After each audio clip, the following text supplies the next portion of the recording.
Hello दोस्तों, कैसे हैं आप लोग। मैं आशा करता हूँ कि आप लोग स्वस्थ होंगे। ऐसे स्वस्थ रहिए, मस्त रहिए, मन लगा के पढ़ते रहिए। दोस्तों, आज की क्लास आप लोग बताने वाला हूँ कक्षा 10वीं का विज्ञान चैप्टर नंबर दोस्तों लास्ट है, प्रकृति संसाधन एवं प्रबंधन। प्रकृति संसाधन एवं प्रबंधन ये बायोलॉजी का है दोस्तों, जो लास्ट चैप्टर है दोस्तों। इससे पहले जितने भी चैप्टर बताए हैं दोस्तों, सबका सब्जेक्टिव और ऑब्जेक्टिव क्वेश्चन आपको बता चुका हूं। अगर आप वो सारे वीडियो नहीं देखें तो प्ले लिस्ट में वीडियो है दोस्तों, जाके आप देख सकते हैं। कल के क्लास में आपको प्रकृति संसाधन एवं प्रतिबंध का सब्जेक्टिव क्वेश्चन बताया दोस्तों। अगर वो भी वीडियो नहीं देखें तो जरूर जाके देखें। चलिए दोस्तों, शुरू करते हैं।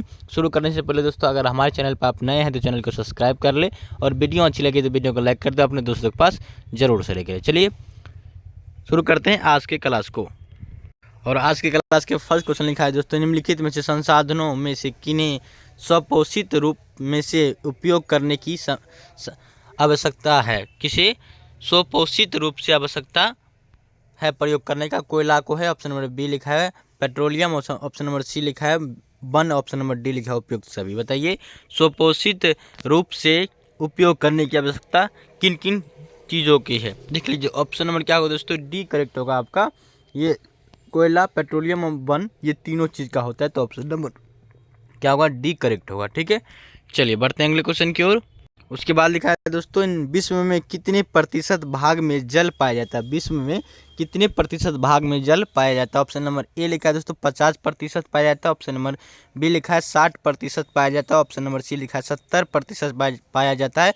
या ऑप्शन नंबर डी लिखा है 90% पाया जाता है। तो ये विश्व में कितने प्रतिशत भाग में जल पाया जाता है। इसका आंसर क्या होगा दोस्तों, ऑप्शन नंबर सी होगा, 70% जल पाया जाता है। विश्व में कितने प्रतिशत जल पाया जाता है, तो 70% जल पाया जाता है। ठीक, ऑप्शन नंबर क्या होगा, सी करेक्ट होगा आपका। चलिए बढ़ते हैं अगले क्वेश्चन की ओर।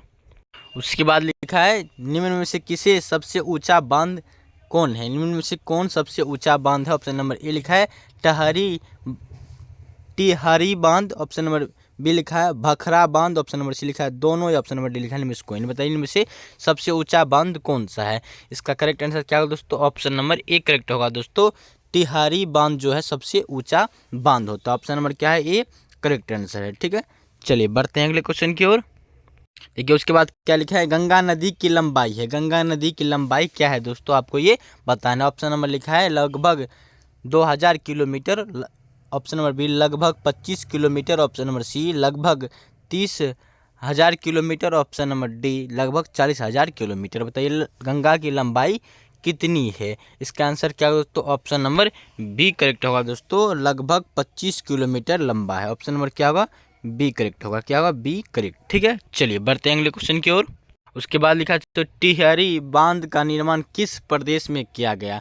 टिहरी बांध का निर्माण किस प्रदेश में किया गया। ऑप्शन नंबर ए उत्तर प्रदेश में किया गया। ऑप्शन नंबर बी उत्तराखंड में किया गया। ऑप्शन नंबर सी राजस्थान में किया गया। Option number D Madhya Pradesh में किया। टिहरी बांध का निर्माण किस प्रदेश में किया गया, बताइए इसका आंसर क्या होगा। इसका आंसर क्या हमारा ऑप्शन नंबर क्या होगा, बी करेक्ट होगा दोस्तों, उत्तराखंड में किया गया। टिहरी बांध का निर्माण उत्तराखंड प्रदेश में किया गया। ऑप्शन नंबर क्या होगा, बी करेक्ट होगा। ठीक है, चलिए बढ़ते हैं अगले क्वेश्चन की ओर। उसके बाद लिखा है, तो उभयलैंगिक जंतु कौन नहीं है। इसमें से उभयलैंगिक जंतु कौन नहीं है आपको बताना है। ऑप्शन नंबर ए केचवा नहीं है। ऑप्शन नंबर बी क्रीम नहीं है। ऑप्शन नंबर सी हेड्रा नहीं है। ऑप्शन नंबर डी मछली नहीं है। उभयलिंगी जंतु कौन नहीं है, इसमें से आपको बताना है। इसका आंसर क्या होगा तो ऑप्शन नंबर डी होगा, मछली नहीं है। क्या है, उभयलिंगिक जंतु केचवा, कीरिम और हाइड्रा भी है, ये क्या मछली नहीं है। ऑप्शन नंबर क्या होगा, डी करेक्ट होगा। ठीक है, चलिए बढ़ते हैं अगले क्वेश्चन की ओर।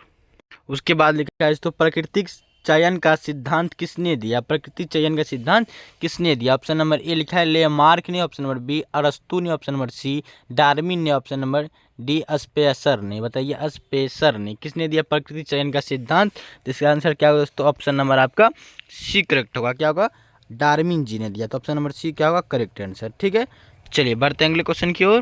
देखिए, उसके बाद क्या लिखा है, प्रकृति में पाए जाने वाले सबसे महत्वपूर्ण अजैवी संसाधन निम्न में से कौन है। अजैवी निम्न में से संसाधन कौन सा। ऑप्शन नंबर ए जल है। ऑप्शन नंबर बी वन है। ऑप्शन नंबर सी कोयला है। ऑप्शन नंबर डी पेट्रोलियम है। बताइए इसका आंसर क्या होगा। इसका आंसर क्या होगा तो ऑप्शन नंबर आपका ए करेक्ट होगा दोस्तों, जल है। ऑप्शन नंबर क्या होगा, ए करेक्ट। ठीक है, चलिए बढ़ते हैं अगले क्वेश्चन की ओर। उसके बाद लिखा है, तो उसके बाद लिखा है 200 200 सेमी से अधिक वार्षिक वर्ष वाले क्षेत्रों को कहते हैं। 200 सेमी से अधिक वार्षिक वर्ष वाले क्षेत्रों को क्या कहते हैं? ऑप्शन नंबर ए लिखा है दोस्तों नम्र क्षेत्र, ऑप्शन नंबर बी शुष्क क्षेत्र, ऑप्शन नंबर सी अर्ध शुष्क क्षेत्र, ऑप्शन नंबर डी मध्यम वर्षा क्षेत्र। बताइए इसका आंसर क्या होगा? इसका आंसर क्या है दोस्तों? ऑप्शन नंबर आपका ए करेक्ट होगा, नम क्षेत्र कहा जाता है। क्या कहता है? नम क्षेत्र। Option number A correct answer. ठीक है, चलिए बढ़ते हैं अगले क्वेश्चन की ओर। उसके बाद लिखा है दोस्तों हिमाचल प्रदेश में स्थानीय सिंचाई की व्यवस्था को किस नाम से जाना जाता है? हिमाचल प्रदेश में स्थानीय सिंचाई की व्यवस्था को किस नाम से जाना जाता है? ऑप्शन नंबर ए लिखा है दोस्तों तालाब, ऑप्शन नंबर बी कुल्हा, ऑप्शन नंबर सी वादिस, ऑप्शन नंबर सी सुरगम। बताइए इसका आंसर क्या होगा? इसका आंसर क्या हमारे तो ऑप्शन नंबर आपका बी करेक्ट होगा। क्या होगा? कुलम। ऑप्शन नंबर बी क्या होगा? करेक्ट आंसर होगा। ठीक है, चलिए बढ़ते हैं अगले क्वेश्चन की ओर। ठीक है, उसके बाद क्या लिखा है दोस्तों चिपको आंदोलन के अग्रणी नेता कौन थे? चिपको आंदोलन के अग्रणी नेता कौन थे? Option number A Sunderlal Bahuguna, option number B A K Banerjee, option number C लिखा है Amrita Devi Bishnoi, option number D लिखा है दोस्तों बाबा आमटेन। बताइए चिपको आंदोलन के अग्रणी नेता कौन थे? इसका आंसर क्या है दोस्तों? ऑप्शन नंबर ए करेक्ट होगा दोस्तों सुंदरलाल बहुगुणा इनके चिपको आंदोलन के अग्रणी नेता थे। ऑप्शन नंबर क्या होगा? ए करेक्ट आंसर होगा। ठीक है, चलिए बढ़ते हैं अगले क्वेश्चन की ओर।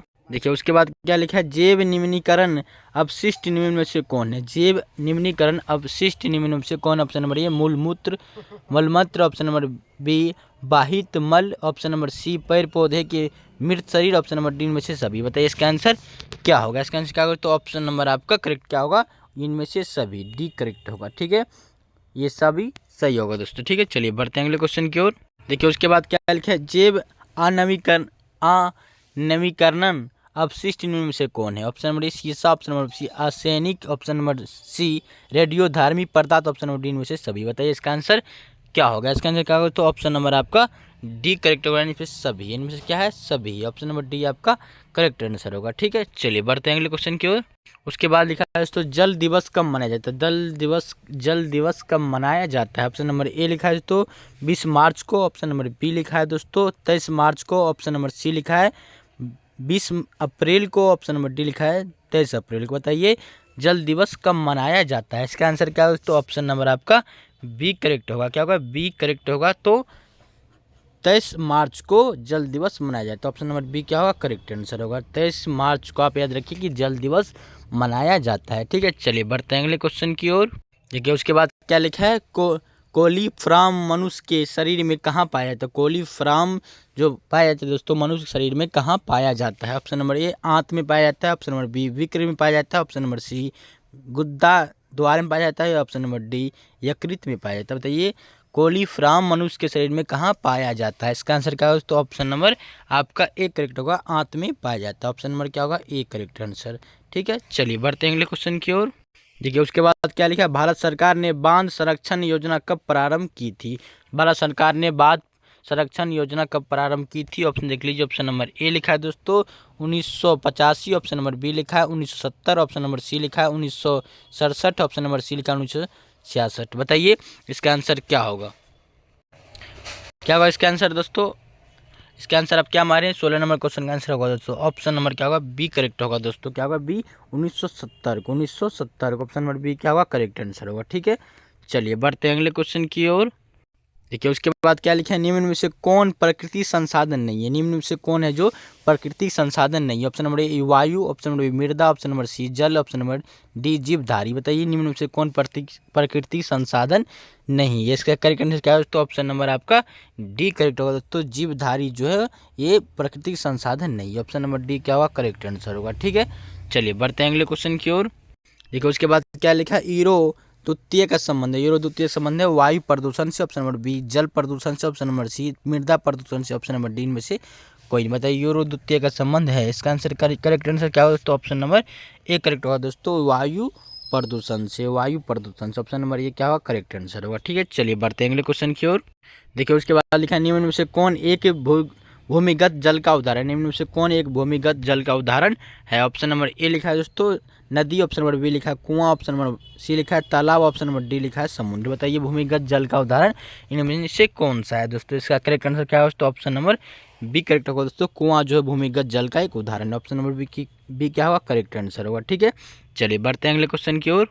उसके बाद लिखा है दोस्तों निम्न में से कौन एक अवलैंगिक जंतु है? निम्न में से कौन एक उभयलैंगिक जंतु है? ऑप्शन नंबर ए केचवा, ऑप्शन नंबर बी मछली, ऑप्शन नंबर सी शेर, ऑप्शन नंबर डी बकरी। बताइए उभयलैंगिक जंतु कौन है इसमें से? इसका करेक्ट आंसर क्या है दोस्तों? ऑप्शन नंबर ए करेक्ट होगा, केचवा है। Option number A correct answer. ठीक है, चलिए बढ़ते हैं अगले क्वेश्चन की ओर।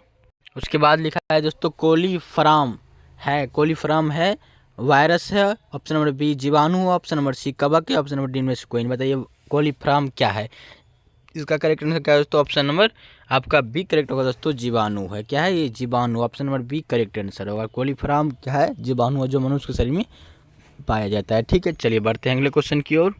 उसके बाद लिखा है दोस्तों स्वच्छ जल का पीएच मान है। स्वच्छ जल का पीएच मान क्या होता है? ऑप्शन नंबर ए लिखा है 7, ऑप्शन नंबर बी लिखा है 7 से अधिक, ऑप्शन नंबर बी लिखा है 7 से कम, या ऑप्शन नंबर डी 0। बताइए स्वच्छ जल का पीएच मान क्या होता है? इसका करेक्ट आंसर क्या है दोस्तों?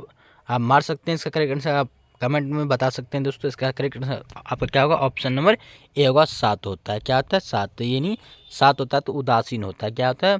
पानी क्या होता है दोस्तों? ये नहीं जल क्या होता है? उदासीन होता है। याद रखेंगे आप। चलिए बढ़ते हैं अगले क्वेश्चन की ओर। इसका करेक्ट आंसर क्या है दोस्तों? ऑप्शन नंबर ए करेक्ट होगा कि जल का पीएच मान 7 होता है। ठीक है, चलिए बढ़ते हैं आगे। उसके बाद लिखा है दोस्तों पर्यावरण दिवस किस दिन को मनाया जाता है? पर्यावरण दिवस जो मनाया जाता है दोस्तों वो किस दिन को मनाया जाता है? ऑप्शन नंबर ए 8 अक्टूबर को मनाया जाता है, ऑप्शन नंबर बी 5 जून को मनाया जाता है, ऑप्शन नंबर सी 17 नवंबर को मनाया जाता है, ऑप्शन नंबर डी 2 मई को मनाया जाता है। पर्यावरण दिवस किस दिन को मनाया जाता है? बताइए इसका आंसर क्या होगा? ऑप्शन नंबर आपका क्या होगा? करेक्ट बी होगा करेक्ट। क्या होगा? 5 जून को पर्यावरण दिवस मनाया जाता है। ठीक है, चलिए बढ़ते हैं अगले क्वेश्चन की ओर।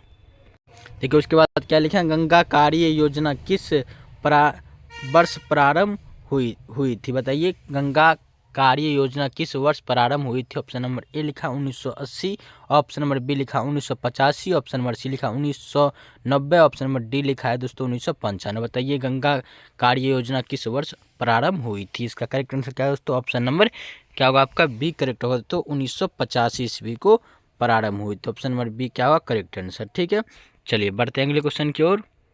उसके बाद लिखा है दोस्तों चिपको आंदोलन किस वर्ष प्रारंभ हुआ था? किस वर्ष प्रारंभ हुआ था? ऑप्शन नंबर ए लिखा है दोस्तों 1970, ऑप्शन नंबर बी लिखा 1990, ऑप्शन नंबर सी लिखा 1980, ऑप्शन नंबर डी लिखा 1985। बताइए चिपको आंदोलन किस वर्ष शुरू हुआ था? सबसे पहले इसका प्रणेता कौन थे दोस्तों? सुंदरलाल बहुगुणा थे। अभी आपको बताया दोस्तों कि चिपको आंदोलन के प्रणेता कौन थे? तो सुंदरलाल बहुगुणा थे। तो ये चिपको आंदोलन कब प्रारंभ किस वर्ष प्रारंभ हुआ दोस्तों आपको ये बताना है। इसका करेक्ट आंसर क्या है दोस्तों? ऑप्शन नंबर आपका ए करेक्ट होगा। क्या होगा? A correct. 1970 को ये प्रारंभ हुई थी। और जो कौन प्रारंभ की थी? सुंदरलाल बहुगुणा। ठीक है, चलिए बढ़ते हैं अगले क्वेश्चन की ओर। उसके बाद लिखा है तो सरदार सरोवर बांध किस नदी पर निर्मित हुआ? सरदार सरोवर बांध किस नदी पर निर्मित हुआ? Option number A Yamuna, option number B Ganga, option number C Narmada, option number D Tapti. बताइए किस नदी पर सरदार सरोवर बांध निर्मित हुआ? इसका करेक्ट आंसर क्या है दोस्तों? ऑप्शन नंबर आपका सी करेक्ट होगा। क्या होगा? सी नर्मदा नदी। ऑप्शन नंबर सी क्या होगा? करेक्ट आंसर होगा। ठीक है, चलिए बढ़ते हैं अगले क्वेश्चन की ओर। ठीक है, उसके बाद क्या लिखा है वनों के संरक्षण के लिए निम्न से किन प्रक्रियाओं को नियंत्रण करने की आवश्यकता है? ऑप्शन नंबर देख लीजिए। ऑप्शन नंबर ए लिखा है पेड़ों की अंधाधुंध कटाई, ऑप्शन नंबर बी अतिचारण, ऑप्शन नंबर सी खनन, ऑप्शन नंबर डी में से सभी। बताइए ये जो है दोस्तों वनों की सुरक्षा के लिए निम्न से कौन प्रक्रिया को नियंत्रण करना यानी रोकना सबसे ज़्यादा जरूरी है? इसका करेक्ट आंसर क्या है दोस्तों? ऑप्शन नंबर आपका डी करेक्ट होगा। इनमें से सभी क्रिया जो है सबसे इम्पोर्टेंट है। पेड़ों की अंधाधुंध कटाई को रोकना, अतिचारण को रोकना और खनन को रोकना, तभी हमारे वन को सुरक्षित हम कर सकते हैं। ठीक है, ऑप्शन नंबर क्या होगा? डी करेक्ट होगा। ठीक है, चलिए बढ़ते हैं अगले क्वेश्चन की ओर। उसके बाद लिखा है दोस्तों वे पदार्थ जो जैविक प्रक्रिया द्वारा अपघटित हो जाते हैं कहलाते हैं। वे पदार्थ जो जैविक प्रक्रम द्वारा अपघटित हो जाते हैं उन्हें क्या कहते हैं? ऑप्शन नंबर ए लिखा है दोस्तों जैव निम्नीकरणीय, ऑप्शन नंबर बी अजैवकरण कारक, ऑप्शन नंबर सी संअकरीय, ऑप्शन नंबर डी पर्यावरण। बताइए जैव निम्नीकरणीय कहते हैं, अजैव कारक कहते हैं, या ऑप्शन नंबर सी अकार्य कहते हैं, या ऑप्शन नंबर डी पर्यावरण कहते हैं। क्या उनको कहते हैं? इसका करेक्ट आंसर क्या है दोस्तों? ऑप्शन नंबर आपका ए करेक्ट होगा। क्या होगा? जैव निम्नीयकरण कहते हैं। ऑप्शन नंबर ए क्या होगा? करेक्ट आंसर होगा। ठीक है, चलिए बढ़ते हैं अगले क्वेश्चन की ओर। देखिए उसके बाद क्या लिखा है, पर्यावरण को बचाने के लिए 3 प्रकार के आर का प्रयोग किया जाता है। देख लीजिए क्या क्या है दोस्तों। ऑप्शन नंबर ए लिखा है रिडोड रेक्सकल रिसोज। ऑप्शन नंबर बी लिखा है रिपेक्टो रिवोक्सेड रिकवलय और रिपेक्ट रिसोट स्टोरे। ये सभी कथन गलत है। बताइए इसका आंसर क्या होगा? इसका आंसर क्या है तो ऑप्शन नंबर आपका करेक्ट ए होगा। क्या होगा? ए करेक्ट होगा। ठीक है, चलिए बढ़ते हैं अगले क्वेश्चन की ओर। उसके बाद लिखा है तो जैव विविधता के विशिष्ट स्थान क्या कहलाते हैं? जैव विविधता के विशिष्ट स्थान क्या कहलाते हैं? ऑप्शन नंबर ए लिखा है दोस्तों आपका जंगल कहलाते हैं। ऑप्शन नंबर बी पहाड़ कहलाते हैं। ऑप्शन नंबर सी जंतु कहलाते हैं। ऑप्शन नंबर डी दावा कहलाते हैं। बताइए ये जो है जैव विविधता के विशिष्ट स्थान क्या कहलाते हैं? इसका करेक्ट आंसर क्या है तो ऑप्शन नंबर आपका ए होगा। क्या? जंगल कहलाते हैं। ठीक है, ऑप्शन नंबर ए क्या होगा? करेक्ट आंसर होगा। चलिए बढ़ते हैं अगले क्वेश्चन की ओर। उसके बाद लिखा है तो अमृता देवी बिश्नोई का संबंध किस वृक्ष से सुरक्षित से है? किस अमृता देवी बिश्नोई का संबंध किस वृक्ष के संरक्षण से है? ऑप्शन नंबर ए खजूरी, ऑप्शन नंबर बी आम, ऑप्शन नंबर सी जामुन, ऑप्शन नंबर सी पीपल। बताइए इसका आंसर क्या होगा? इसका आंसर क्या है दोस्तों? ऑप्शन नंबर आपका ए करेक्ट होगा दोस्तों। खजली जो एक वृक्ष संचारण उसके द्वारा क्या अमृता देवी बिश्नोई द्वारा। ऑप्शन नंबर ए क्या होगा? करेक्ट आंसर होगा। ठीक है, चलिए बढ़ते हैं अगले क्वेश्चन की ओर। उसके बाद लिखा है तो प्रकृति जल मार्ग पर जो डैम करेक्टिक अथवा छोटे कंकड़ से बनाए जाते हैं उन्हें क्या कहते हैं? उन्हें क्या कहते हैं? ऑप्शन देख लीजिए। ऑप्शन नंबर ए डैम कहते हैं, चेक डैम कहते हैं, या बांध कहते हैं, या परपात कहते हैं। बताइए इसका आंसर क्या होगा? इसका आंसर क्या हमारे तो ऑप्शन नंबर आपका बी करेक्ट होगा दोस्तों। जेम डैम कहते हैं। ऑप्शन नंबर बी क्या होगा? करेक्ट आंसर होगा। ठीक है, चलिए बढ़ते हैं अगले क्वेश्चन की ओर।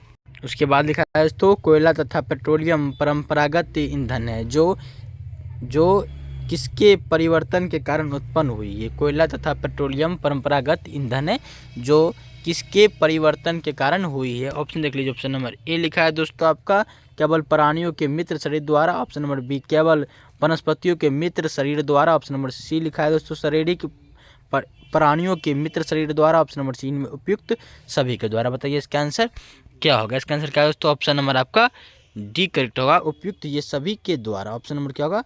डी करेक्ट आंसर होगा। ठीक है, चलिए बढ़ते हैं अगले क्वेश्चन की ओर। उसके बाद लिखा है तो निम्नलिखित में से प्रकृति संसाधन कौन है? निम्नलिखित में से कौन प्रकृति संसाधन है? ऑप्शन नंबर ए मृदा, ऑप्शन नंबर बी जल, ऑप्शन नंबर सी वन, ऑप्शन नंबर डी में से सभी। बताइए इसका आंसर क्या होगा? इसका आंसर क्या होगा दोस्तों? ऑप्शन नंबर आपका डी करेक्ट होगा दोस्तों। इनमें से सभी जो है ये प्राकृतिक संसाधन है। जल भी है, मृदा भी है और वन भी है। ठीक है, चलिए आप क्वेश्चन आप क्या होगा ये समाप्त होगा दोस्तों। आज के क्लास के क्वेश्चन 1 से लेकर 35 तक ऑब्जेक्टिव क्वेश्चन किए। मैं आशा करता हूँ कि सारे क्वेश्चन को आप टिक किए होंगे। अगर दोस्तों सब्जेक्टिव वाला वीडियो नहीं देखे तो जाके जरूर देखिए, प्ले लिस्ट में वीडियो है दोस्तों। आज के क्लास आपको कैसा लगा कमेंट करके जरूर बताइए, और हमारे चैनल पर अभी तक आप नए हैं तो चैनल को सब्सक्राइब कर लीजिए, अपने दोस्तों के पास जरूर शेयर कीजिए। आप थोड़ा आपके लिए ये वीडियो थोड़ा भी यूजफुल बना हो तो वीडियो को लाइक कर देंगे।